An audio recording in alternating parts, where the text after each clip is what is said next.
So let's get the show on the road. What's your name? Yeah, so my name's Mubarak Ade. I'm based out of Dallas, Texas, and yeah.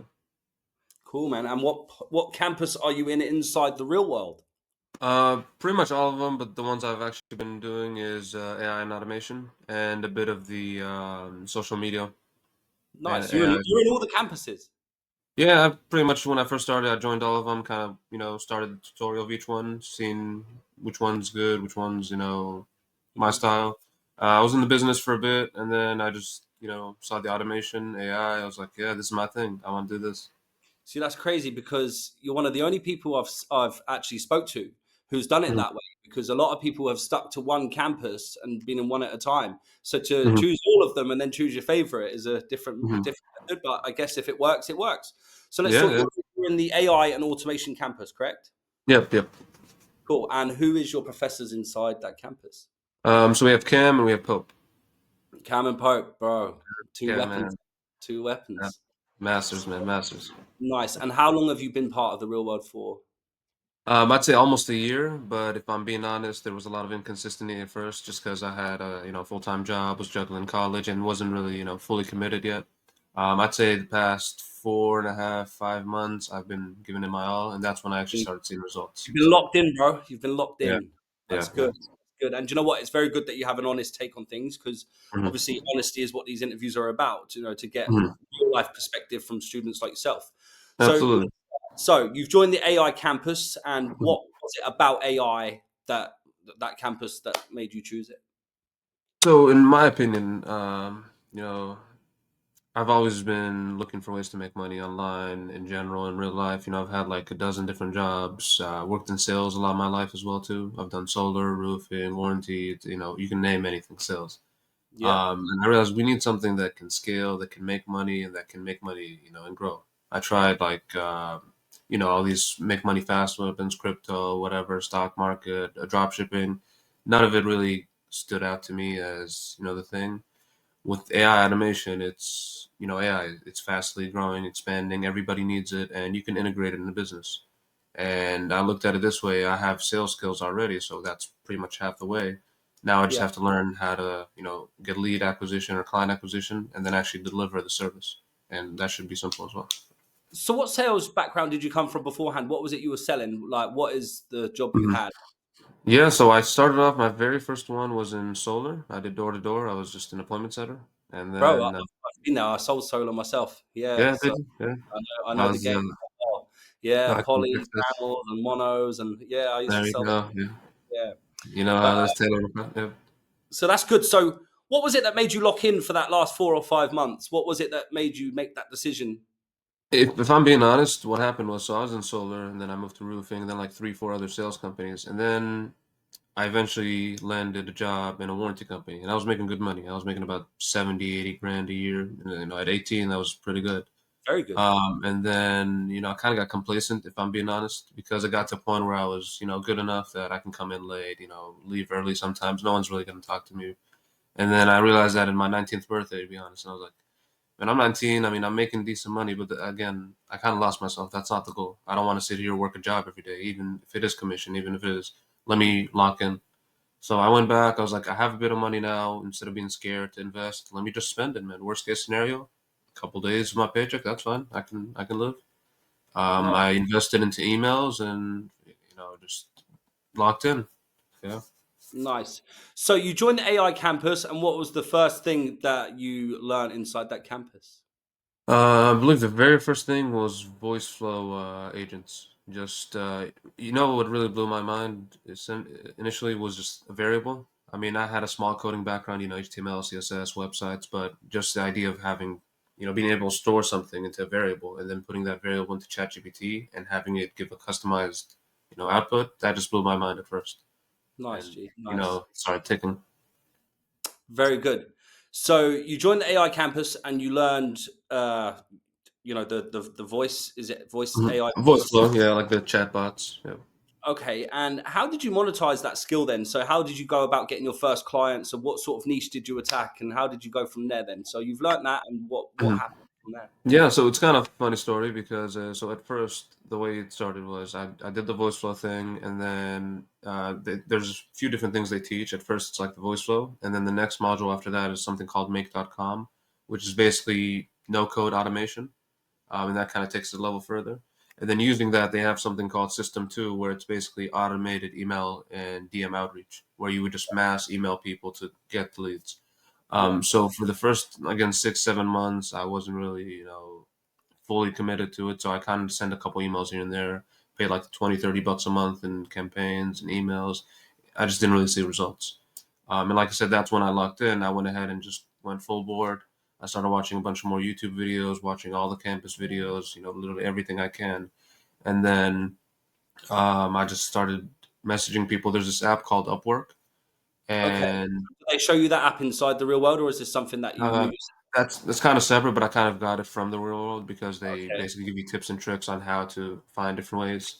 Hmm. But yeah, so I started doing that with the email, and then what happened was you basically have people that it's kind of like Fiverr, if you will. I was trying Fiverr, the real world, all Yeah. these different Yeah. apps. So one of the people on there, they sent a message. They basically were requesting a chatbot. It's like a custom GPT. It was something very simple. It was a funny story because I stayed up until like 3 a.m. that morning trying to, customize everything. I built like a comparison between Voiceflow and ChatGPT, and then I was Yeah. like the difference, pros and cons. I did the whole thing. And then the meeting, because he was on Eastern time, I mean, sorry, he was on United Kingdom time, which is 6 hours ahead of us. I Yeah. didn't kind of realize that in my head, so I just Ah. randomly woke up in the middle of the morning. I was like, "Oh shit, it's in the morning," Yeah. and I had to wake up at like 7 a.m. to actually get the meeting, and he didn't show up. Oh And wow. I was like, "Damn, I did all that, and he didn't show up." I was really mad, and I was like, "You know what? I'm Why gonna didn't send he this guy show an up? email." Why he didn't show up, or did he just never see you? Just no idea. But this is the thing. I emailed him. I was like, I'm not giving up. I did all this work. I was like, I send him everything. I emailed him. I sent him a strong email. I was like, Yeah. if you respect my time, ABC, this. And Mhm. then he responded an hour later. He was like, I'm so sorry. Actually, I was busy. I had a meeting. Yeah, let's talk in about 2 hours. Like, So it okay. all came good in the end. It came good. And that was my first client. And from him, he's actually he owns a marketing company. He's been getting me quite a bit of business in Europe. And that's kind of how I jumped up. Wow. So you got that client, and then from there, how many clients did you acquire after this guy? So we have about 6 clients-ish, and we're kind of still getting more in the pipeline. Yeah. Okay. And how much money would you say you've made from the real world? About 10 grand so far, and I have another 7, 8 grand in the pipeline, maybe another 20 grand in, possible money. And are these recurring, from the same clients? Is this like recurring monthly or? So it's for the most part they're individual payments. Some of them are recurring, but they're with the same clients, if it makes sense. So they give us different jobs. So Okay, technically it's recurring, but it's not actual subscription. It's a one-time job. cool. Cool. Mhm. Now, so you said that obviously you had that time period where you hadn't locked in and then you did Mhm. lock in on the AI campus. When you Mhm. joined the AI campus, how long did it take for you to actually make a dollar back from joining the campus? I'd say my very first time making money was that one client I mentioned. That was about, say, 3 months ago. So How realistically, long were 9 you months. inside the campus before you acquired that client? I'd say about 8 months, 8, 9 months. 8, 9 months? Yeah. And so obviously you pay your subscription. Do you have the monthly subscription or the yearly Mhm. subscription? Yeah, I have the monthly subscription. Because Okay. at first, to be honest, I joined it. I kept hurting about. I was like, let me pay $50. I'll try it, and then I'll cancel. And then there Yeah, was so so much value they inside that I was like, have the championship and Luke's Heroes and then the yeah, monthly. yeah, all Yeah. that as well. Mhm. Cool. And so obviously you've learnt the AI voice bots and stuff like that from the campus. Did Pope help you in any other sort of way, or did you Um, just the lessons? Yeah, no, definitely. I mean, they have like a lot of different other than the lessons, they have like side things like they help you with sales tips, they give you information, they have a lot of templates they use. Especially on Pope's end, as far as copy goes, like how to build an offer, how to present value to a client. It definitely helped, with combination of sales, combination of the deliverables, just being able to explain how you can help a company make money. That's, 80% of it right there. And that's been useful for you? Very useful, yes. Nice, Yeah. nice. Is there any, like, mistakes that you've made that you Mhm. would maybe encourage other students not to make when joining the real world? Because obviously you've been part of every campus. Is there Mhm. any sort of things you wish that you hadn't done inside the real world that you'd maybe offer the advice to new students? Yeah, yeah, it's a great question. So I'd say, I guess a few, of course, you always learn from your mistakes, but I'd say something I'd say I could have changed or maybe done better the first time Yeah. was to really just focus on something and just do it. What I mean by that is at first I was just learning. I kept learning and then I never fully took action. Like I would always jump into it, do it a bit and then be like, okay, I need to learn more. I don't know what this is. I realized at some point that you have to just take action. You don't have to know everything 100%. Just do it. Once you land your first client, you can fake it till you make it to a degree.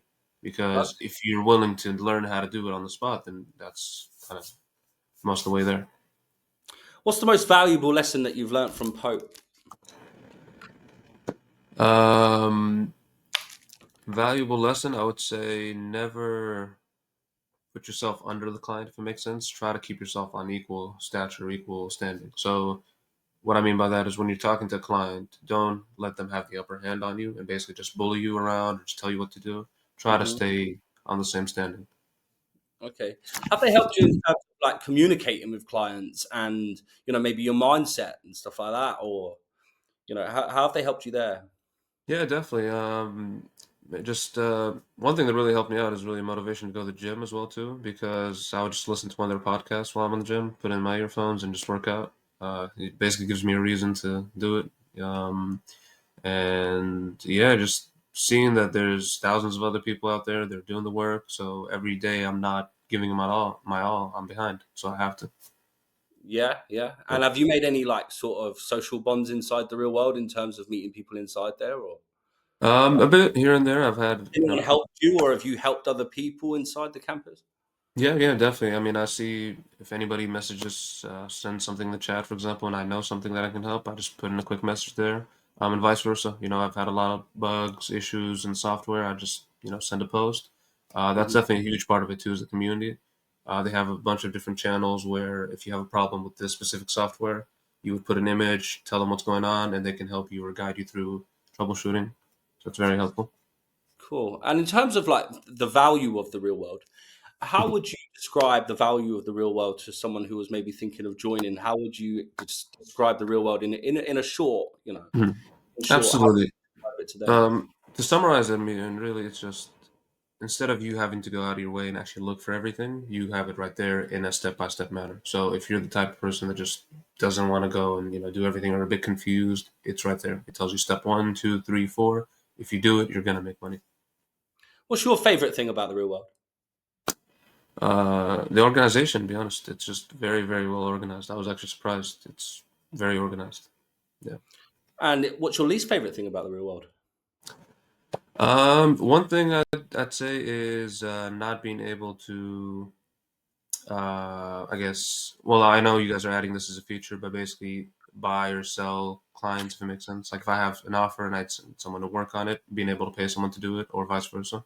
But I know that's in the pipeline. Cool.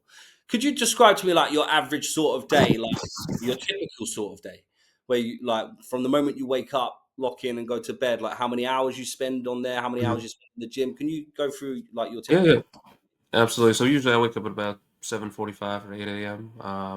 By that time it's about 2 p.m. in Europe, and that's where most of my clients are. So I just have a bunch of emails from my clients. Hmm. Basically, just go in, answer a bunch of questions, make sure I plan the day thoroughly. By that time, I usually have a few jobs that I just got to work on. So for about four hours or so, I just jump into it, start working on the projects. I typically have a meeting my time about 1 p.m. with he's one of my partners, or he's the main guy I was talking about. We basically discuss next steps, kind of plan for the next week or two. Same thing. That's about an hour. About 2 hours, I kind of do work on my own company, just checking the website, copy everything. So about 2 hours there, Hmm. and then eat lunch or dinner. Come back, maybe take a break or so, 30 minutes, an hour, do something. And then the last 2 3 hours, kind of same thing, just anything I can come up with to make more money, send out more outreach, check up on my email campaign. I also have a team of cold callers now, so check up with them. Nice. Just pretty much following up on every step you can. Hmm. And that kind of ends usually about 8, 9 p.m. Sometimes more, sometimes less, just depending on the amount of work for the day. Yeah. A lot of times, if I have time, go to the gym for about an hour, come home, take a shower, eat dinner. It's about 10 p.m. Yep, and then Amazing. if I'm free, yeah. Amazing. And you know, what's sorry, I had a question. I completely forgot what it was now. It will come to me. In AI, obviously, we know AI is moving forward at an alarming Mhm, rate. Do mhm, you feel that the campus is always up to date with the latest stuff that's involved with AI? Do you feel like they're up to date with the mhm. AI development? Definitely, that's something again I appreciate you mentioned that is they have it's called AI announcements and AI updates where it's literally every single day within under 24 hours anything that happens, outside about AI, they post it in the chat. They put links, they put images, and they basically give you a quick summary of what happened that day. ChatGPT released, Gemini did this, blah blah blah. It's always up to date. Nice. And are they? And would you say that the professors are valuable in terms of the way that they teach people these methods as well? Definitely, definitely, because I feel like everything they teach is something proven. Like they said themselves, they do it, they're making money actively, and if it doesn't work anymore, they take it away. They're constantly updating the courses, which is very important too. So, for example, Voiceflow, they've had 2 or 3 major updates the past couple months, and they would revamp their UI, revamp, a bunch of different things. Yeah. They would update the courses accordingly and just delete the sections that are, no longer needed, add the Yeah. sections that are updated. Amazing, bro. And what would you Yeah. say to someone who said, "Well, I joined the real world and I made no money and I left because it didn't make me any money"? What would you say to them? Yeah, yeah. I mean, to be completely honest, it's really on you. In any way. I mean, you just have to put in the work. You have to keep trying. Some people could take them 2 weeks. Some people could take them a year. But if you stay consistent, what I like to say is, if you're in the right place enough times, it's going to be the right time. So Amazing, amazing, bro. yeah. And what's next for you then? Because obviously you've got your voice bot stuff, and are you going to Mhm, develop? Are you going to develop your business inside that same campus, or are you going to branch out to other mhm. campuses? What's next for you, bro? Yeah, definitely. So I'm trying now to, I guess my initial goal so far is to get to my 10 grand consistent per month because it's kind of around there, 6 grand, 7 grand, 8 grand or so. But it's, again, a lot of it is not recurring. So I have to keep fighting every day to get the money. Hmm. I have a team of cold callers that I'm working on, a team of email outreach, and then another Upwork campaign that I'm sending. So once I can scale that to consistently, get more appointments, I plan on, hiring a closer, possibly just, being able to have it work on Yeah, autopilot yeah. and possibly join the business class and just focus on that and see how I can actually expand it as a business. Do the campuses help you actually scale your business? I obviously understand you have your niche. Do they Mhm. help you in terms of Mhm. scaling your niche? Like, Yeah, yeah, they definitely talk about it, and they pretty much tell you, first get your first client. That's like I'd say 80% of the campus is getting your first client because at that point, once you do, I think you'll understand a lot of what comes next. But the last 20% is definitely them kind of helping you out how to, take that one client to 2 to 10 to 20 to 50, and then scaling it upwards. Yes. that's amazing, bro. That's Yeah. amazing. Well, look, thanks for coming on. Thanks for having a chat with me. It's been great meeting you, bro. And will you be joining the war room any day soon, or? Absolutely. Thank you for having me. It was definitely a pleasure. Hopefully so. Yeah. If I'm making enough money, which I will, I definitely plan on to. Yeah. Bro, if I see you inside or in the war room events, I Hmm. sometimes come along to them events if they're local to me. Hopefully we'll Hmm. meet up one day, we'll have a coffee and we'll be talking about how much more successful you've become from carrying on locking in, Sounds so good. Yeah. yeah. Definitely exciting. And again, thank you for having me on. I appreciate you guys and everybody in the real world. Thank you guys so much. Thanks so much for your time, bro. Take care, have a Yep. great day. You as well. Take Bye. care. Cheers.